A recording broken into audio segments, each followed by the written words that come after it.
We all use our energy in different ways. Compassion for everyone is so key, but so is awareness of how we truly enjoy using our own energy. That's why I'm so excited for this interview with Miyoko. We are going to be talking about the energy of sexuality. In this conversation, Miyoko is going to be sharing some of her many insights from her years in the adult entertainment business. She is so amazing. But we also talk about her perspective as a parent, how she speaks to her own kids about sex, how she talks about safe sex practices. We also have inspiring conversation about being active as you get older. She's an amazing pole dance instructor and an acro enthusiast. She actually performs on stages around the country. So I am thrilled that she took the time for this interview. Here we go.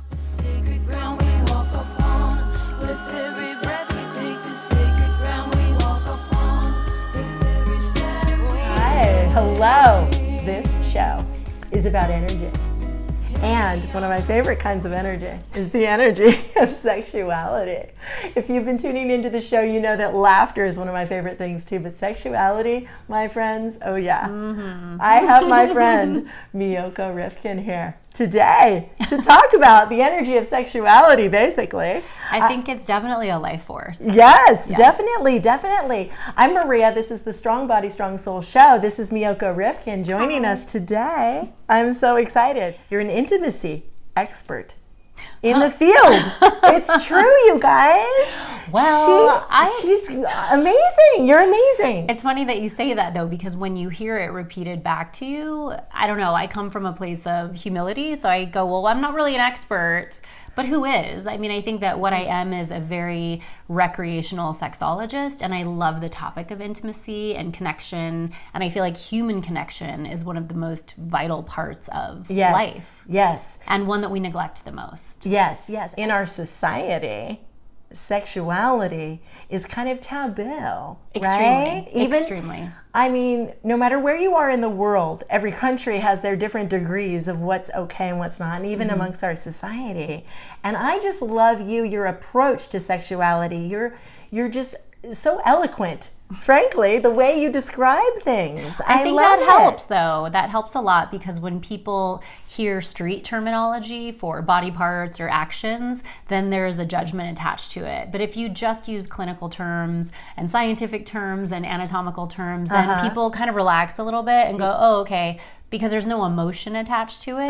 They're just listening to dialogue at that point. And I think that's what keeps people a little bit at ease with me. Yes. You know, because we all have our trigger words. Like, for example, if we want to talk dirty to our lover, we need to make sure we're saying the right words, because one wrong word and it's all over.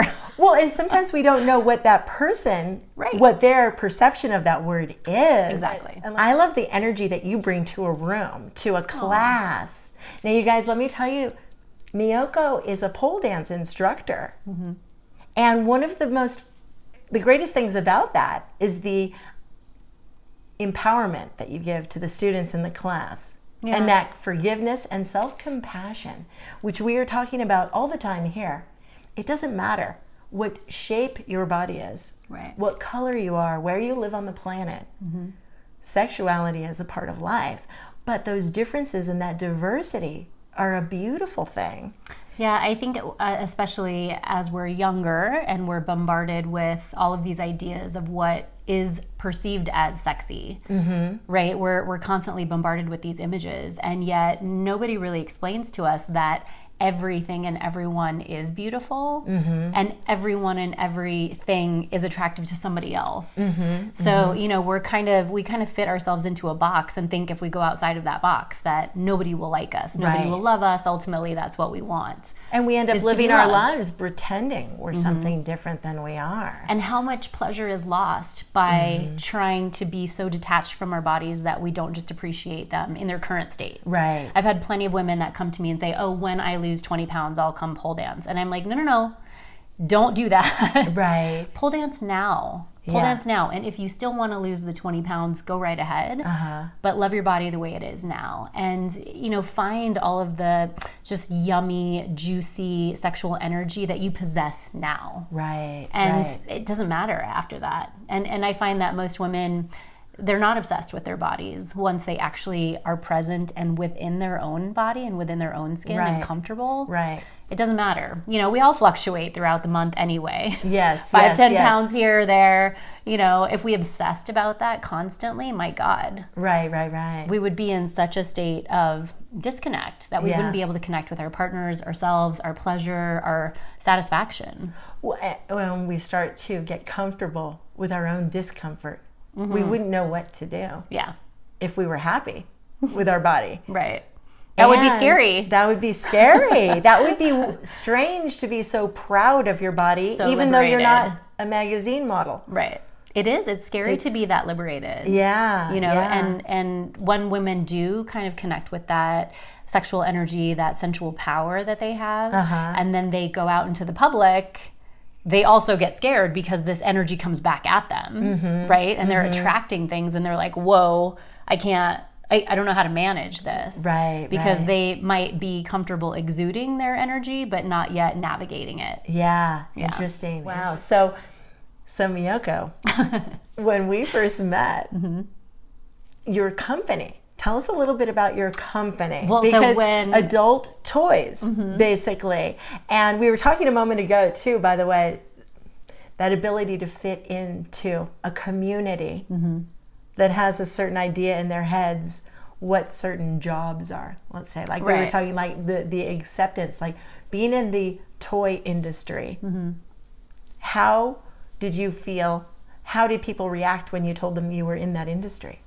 It was kind of interesting because I was always around maybe more of an alternative lifestyle anyway. I was a stripper when I was in my 20s. I worked for Playboy. So I was used to being around people that was no big deal. Normal. Right. Yeah. It was no big deal. Right. And then having kids and moving out to the suburbs, which is when we met, was when I realized, like, whoa. Everybody doesn't people think are this afraid way. of me. Yeah. People are afraid of me. Like, it doesn't matter how I behave, what I do, it's a label. Right. And they attach sex toys to me, and that's dangerous. Anything remotely related to sexuality was dangerous. And so you hosted my first party out here with our mom's group. But that broke the ice for everybody. And then they got to talk to me and see me, and then I wasn't scary anymore. Right. It was like, oh, she's really great. And I just told her all my secrets. So yes. Well, and you're so loving and compassionate about it.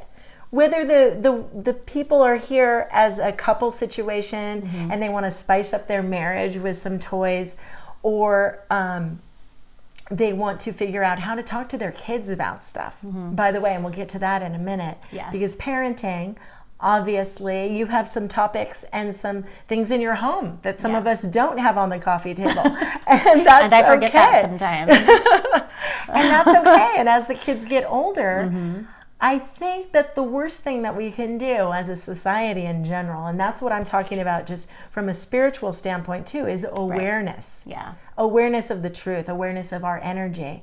You can't bury things. Repression is scarier. It's a killer. Yeah. It is a killer. And we not only lack the self-awareness, we're afraid of the self-awareness because we're afraid of being judged by other people. Yes. And so what I think people do learn, and as they get to know themselves more, they realize, oh, the more I accept myself, the less I judge others. Yes. And that's a very true reality of self-work and self-growth. Yes. It's like the more you focus on yourself, the less you're worried about labeling anybody else. You've got your own stuff that you're dealing with. Yeah. So I feel like if more people would be just more accepting of themselves, the other stuff would be pretty easy. Well, it comes full circle. It does. The more judgmental you are of other people, Right. Yeah, like you said. You can feel strange. You can feel like you're supposed to be a certain way and deny yourself. Well, and energetically too, you're gonna navigate toward or away from people that don't make you feel good about yourself.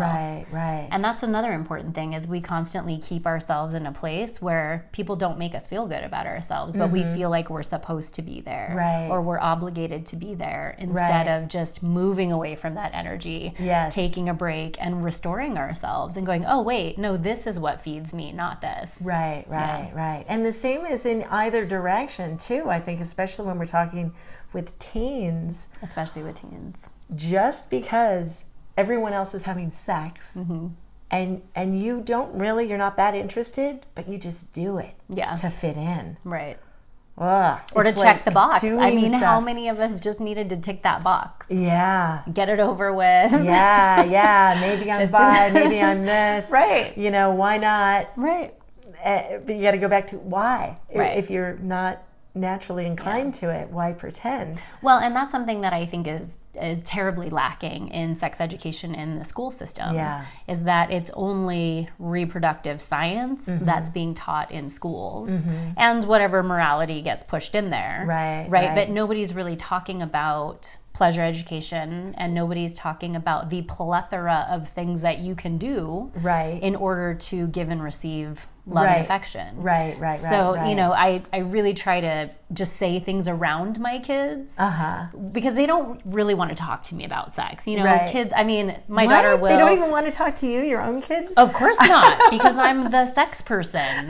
So, of course, they don't want to talk to me. They're like, oh no, she's talking about sex again. Right. I mean, they don't want me to talk to them about anything, really, because they feel like parents just, everything, and you're going to talk to me for 10 minutes, and I just want one answer. Type of thing, right? So I've never given my kids the talk because I just feel like it's completely inappropriate. Sex comes up all the time if we allow it to. Right. We have an opportunity everywhere when we see things in a movie, when we, instead of avoiding, when we go, oh my God, that scene, I hope they're not looking, I hope they're not wondering what that is. Instead you leave the movie theater and you go, it's funny, whether you say it to your kid or your partner, your spouse. For them to overhear. For them to overhear it, right? Like, oh, I thought that was interesting because that's not really right. Or, and you just kind of say things and interject them to get them thinking because they are listening. Yeah, I agree. You're right. The talk. Yeah. There's a lot of pressure. That's a lot of pressure. And it's a one-time thing. One-time thing. Or maybe you have a talk about sex and then a year or two later you talk about birth control. And it's specific times. And you're absolutely right. I think that's what I do by accident. I've never had the talk either. Yeah. I think we tend to get a little complacent as parents. We just kind of are going through our day, which everyone does. We do. But instead, we should be looking for opportunities to teach them, not just about sex, about everything, to teach them how to show up in, a room full of people, to teach them how to change a tire, to teach them, looking for those windows of opportunities, because I don't know about you, but as my kids have gotten older, I realize, oh, wow, the time's almost over for me to have those opportunities. So I have to start looking for them every chance I get. Yes. Just yesterday, somebody was telling me about the fifth graders. The parent had to sign off on the movies that they're showing them, right? And the person was telling me fifth grade is too late. They already know. They already know by fifth grade. So it's kind of silly that the schools present things and But you're a pretty open parent. Consider other parents who aren't talking to their kids. So at the very least, they've had to have somewhat of a conversation in order to get that paper signed. Well, So that's kind of a brilliant manipulation there. Yes. Well, because I think popular culture and like we were talking, movies, TV shows, it's coming up all the time. Everywhere. And it's a part of life. And to see it, sometimes things are negative out there. Movies, situations that really don't happen in real life. And it's an opportunity for me to say to my kids, like you said, people really don't do that. Right. That's not They're what just real doing it sex for is shock like. value or whatever, and we'll have a conversation. But tell me about the toy business that you did have in this area? So we did parties. Yes. Sorry, we got off Yes, topic I know. It's so fun. It's okay. Yes, I've been doing toy education for close to 20 years, if not more. And it's just something that I've always loved. It's something that is relatively easy for couples or individuals to just pick up and add something to their sex life, whether it's exploration of their own bodies, their partner's bodies, a new way to kind of just suggest a type of play or to a new way to come together or come together. Then I think it's relatively simple. It's easy. It's non-threatening. Some people are threatened by sex toys, but it doesn't have to be that scary. Right. I still do like one-on-one consultations. I do events and workshops at adult stores in different places. So I'm still doing a constant level of education, just not in a targeted demographic. It used to be all wonderful housewives or couples, and that was great because I really felt like, again, it was that easy I say easy insertion, but in a way, it was a way for me to interject this information in the least threatening way possible. In the community. It's a party. Exactly. And I still remember being at the preschool and you arriving with a box with bags with everybody's names on them and stuff, and it's like Christmas. Like here comes the stuff. But you did it so tactfully that it was wonderful. There was nothing. More and more people, it grew. I think that particular business, and I think that you've just branched off from there and gotten. I read something the other day about you, and it was saying she's one of those people that is such a great example of somebody that's gone from more adult business to more legitimate and has done it smoothly. So I mean, everything is just like it's great, and it's more approachable. It's approachable from you because you're so kind. Thank you. It's from a giving place, and I think that's what always happens. It's the intention behind what you're doing in this world, and that's what makes you happy to do it. Well, thank you. Everybody has their thing, and it's just great. You're really good at it. Thank you for seeing that, because I have definitely evolved over the years of my sex toy education and intimacy expert title, because I have kids that have gotten into a sexually active stage. I have elderly parents that, I would love to be able to give not sexual pleasure, but sexual education and like personal pleasure and just personal inspiration to people of all ages that are going to be in a sexually active state. So, as we get older, we tend to forget about it, kind of get lazy, leave it to the wayside. Oh, I don't need that anymore. But our sexual energy is such a big part of our vitality. Definitely. And you know what, Miyoko, I'm going to take a little break right now. And then I want to talk to you about libido, and what are some of your best ways that you would share with people how to keep that going. Okay. All right, so we'll be right back, you guys. Isn't Miyoko amazing? I hope you're having fun listening to our conversation. The next portion of the interview here is going to be audio only. I want to let you know that I'll be gifting you with some amazing photography and a little bit of video, all of which I took. Let me know in the comments what you think. I hope it's not too distracting. I also want to invite you to join the conversation. You can comment on this video at any time. The next portion here is going to be a little more detailed on the adult subject matter, so watch out. And we are going to be back on video at the tail end, so make sure you stick around for that. Here we go.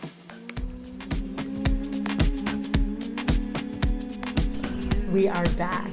I have Miyoko Rifkin here right now, and we are going to be talking right now about libido.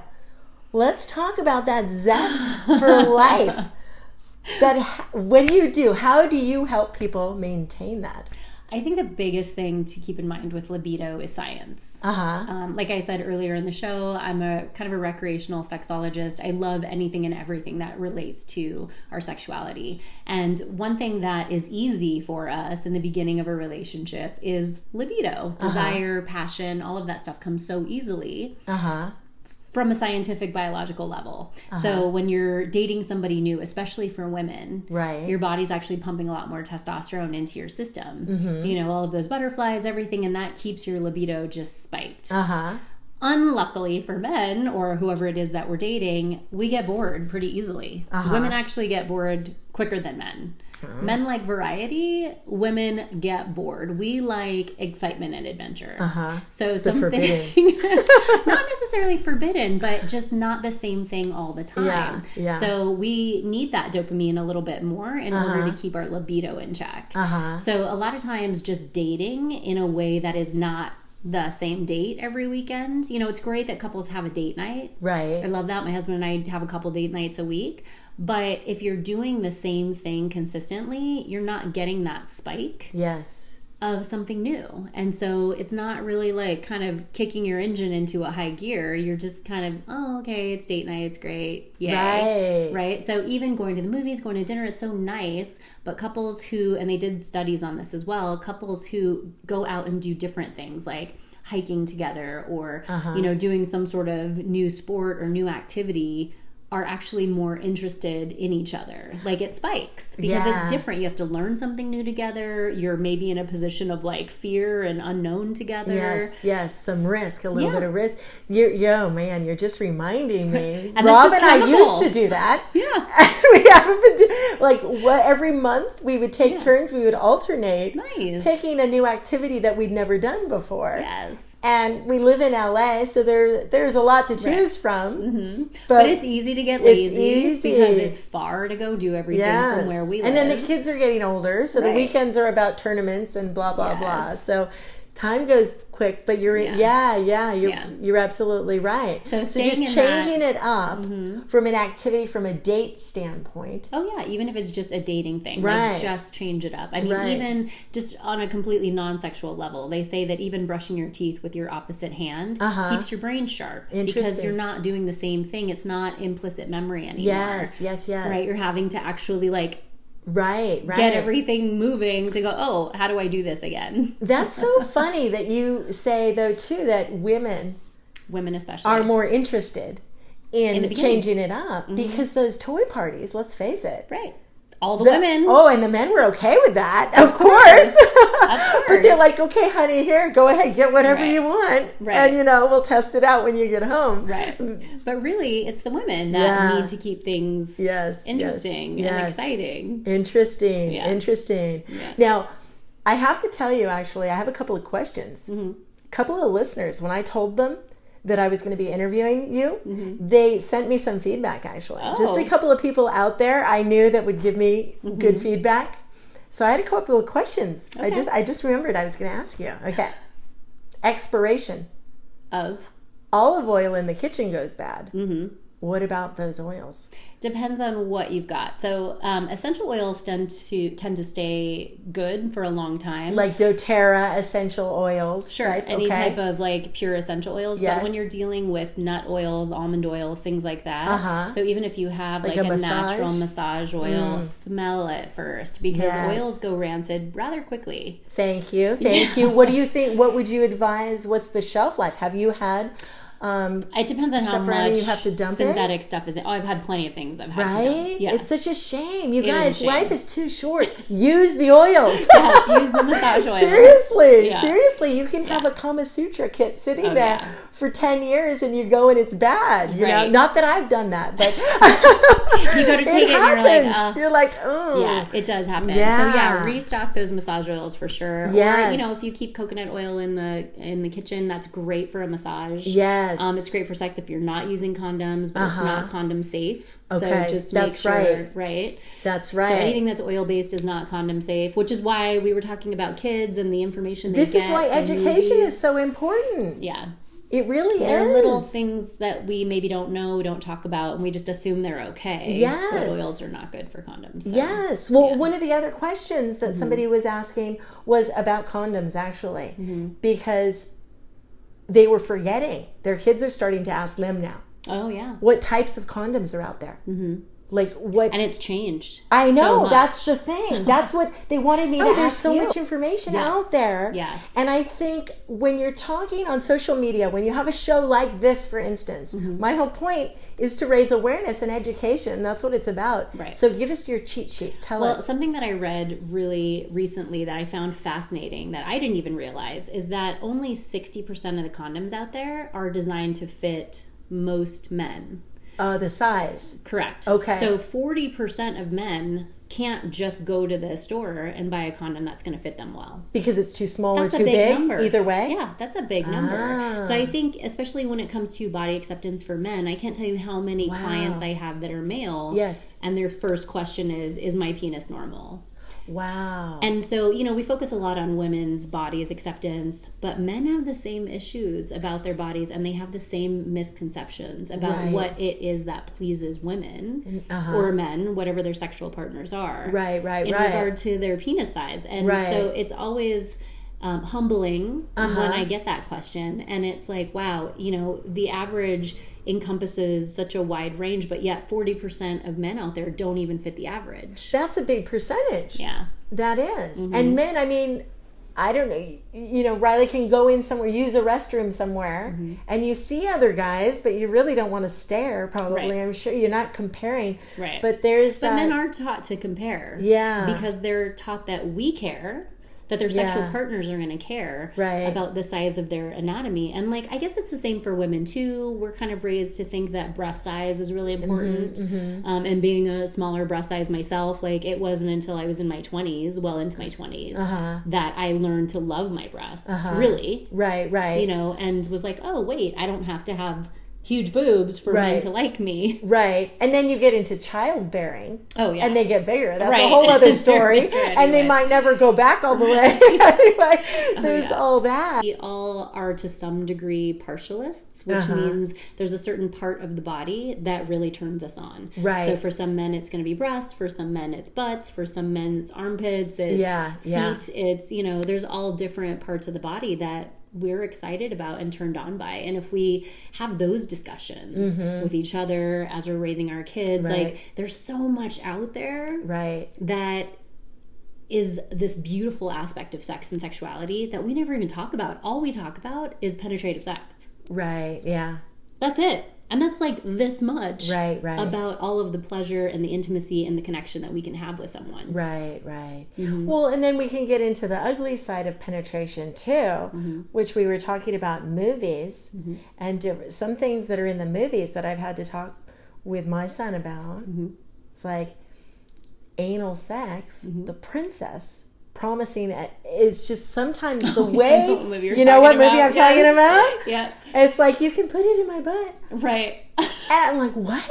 Right. It's the princess Not everybody talking wants to do that. Yeah. Yes. And it's just, but also to have that in front of my kid and him to think that that's normal, that that's a reward. Right. And then we can talk about the whole thing, what's going on in the middle schools or whatever. Is a reward, by the way. Yeah. I really try to steer away from sex being a barter. Yes. Sex has been in the barter system for so long, for centuries. Yes. We really need to get away from that. That's part of changing the Me Too culture is women not bartering sexual favors for what they want. And yet we've been taught to believe, keep your virginity until, it's somebody that A, pays you a lot for it, or B, marries you. So we have those things ingrained in our mind, deep in our psyche, is that our sex and our affection is for barter. Right. So, and it's still being perpetuated by movies and scenes like that. Yes. But interesting statistic is that it's actually more heterosexual couples that are exploring and experimenting with anal sex. They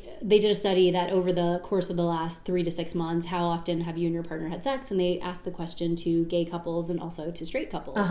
Straight couples were having way more anal intercourse than gay couples were. Really? Yeah. So things, and I don't, I have friends whose kids are growing up gay, and those are questions, and they're like, I don't know how to talk to them about sex because I'm not gay. I'm like, you don't have to be gay to talk to your gay child the same about emotion. sex. Yeah. Still the same emotions. Yes. Still the same menu of things that you can do before you ever the get to fluids penetrative are the same. sex. Everything. Yeah. And she was like, "Oh yeah, I realize that now." But at the time, all she was thinking was anal sex, and she's like, "I have no experience in that place. I'm like, you don't have to. That's like the top of the list of what your child is going to do with somebody.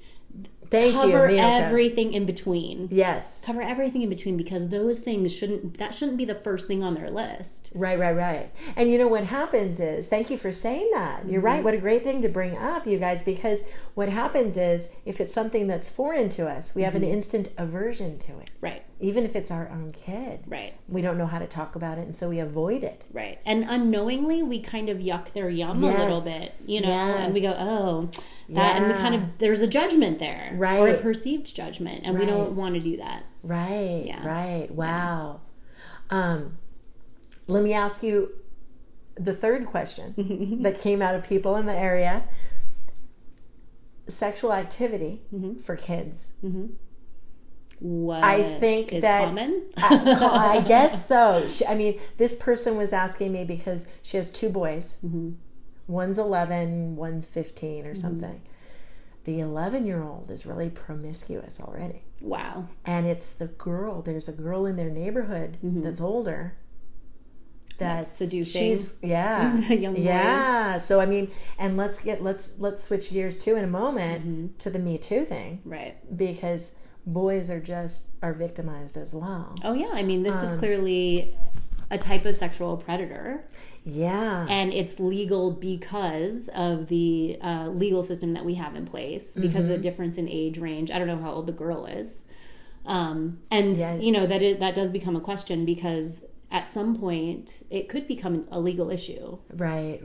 That older female could actually have charges pressed against her, depending on what's actually happening. Right. Because an 11-year-old does not... It gets so scary, right? Yeah. And we both have sons. We both have a son and a daughter. But I almost feel more sensitive to my son. And the idea of him, of suspicion and being victimized, because he's very tall. People always assume he's older. Yeah. And there's that whole idea of women in the future. Well, I think boys too, they don't have any guidance right now. They're hearing a lot of stuff from the Me Too movement, and so they immediately are just shut off. I can't look at a woman. I'm not supposed to objectify them. But like I shared with my own son, you're allowed to be visually excited by something. It's okay for you to appreciate someone's beauty, even if it creates feelings in your body that you think are different. We shouldn't be shutting down that excitement in their bodies either. Right. It's how they act on those feelings and how they act with that stimulus that matters. How do you then show up as the type of man you want to be? Right. How do you communicate that to somebody? What is it that you actually want? Do you want to feel close to somebody, or do you want to orgasm with somebody? That's a big spectrum. And men aren't taught that either. Men are only given, you have sex or you don't. Right. Yeah. And I think that even a lot of men in their 30s that I know still don't know how to navigate that. Yeah. They have a need to feel close. They want to be cuddled by somebody. They don't necessarily want to be sexually active with someone. And men too have the same wants and needs and desires as women, and both sexes are at a loss at how to communicate that and get what they actually want. Right. That's so true. And it's just that whole idea of compassion for people who are different than ourselves. Right. But we're all the same. We all have... And women and men, there could be women out there that don't have as much a need to cuddle. Exactly. Except too, there are many that, I'm one of them. I don't need to cuddle after sex. Compassion for everyone, no matter what they do with their energy. Find your passion. I hope this interview is helping. I hope you're having fun. I want to remind you that Miyoko is a pole dance instructor. She travels the country teaching people. She is also a mom of 2. She's awesome. She also has a book called The Housewife's Guide to the Practical Striptease. Go ahead, you can find it on Amazon. And I have one last question for Miyoko. Here we go. Guys, I had so much fun talking with you, Miyoko. Thank you so very much for coming on the show. Yes. Seriously, sexual energy, being honest, authentic with who you are, what you want, communication. What would be the top 3 things that you like to tell your kids about sex? Oh my God. Top 3 things that I would tell my kids about sex would be do what you want because you want to, play safely, and honor your body. Nice. Yeah. Nice. But they won't know what any of that means until they actually start having sex. Yeah. Unfortunately, right? We didn't know until we actually started to experience. Right. And then some of those things can tangibly make sense. Right. And we'll talk more another time because I think Yes. there's obviously so much more to talk about. But we assume certain things in our culture, in our society. Sometimes they're not true. Or sometimes we make assumptions the way things are going to be, and we kind of force it to happen. Of course. And it perpetuates a misconception of how it all works. Well, and how things look are not always the way they feel. Yeah. In fact, yeah. they're usually not the way they feel. Yeah. And feelings are so important. Yeah. Nice. Thank you so much. Thank you so you. much, Miyoko. Thank you so much for tuning in, you guys. And we'll talk to you soon. You are amazing. Thanks so much for stopping by. Make sure you subscribe to this show so you don't miss out on future videos. We're a step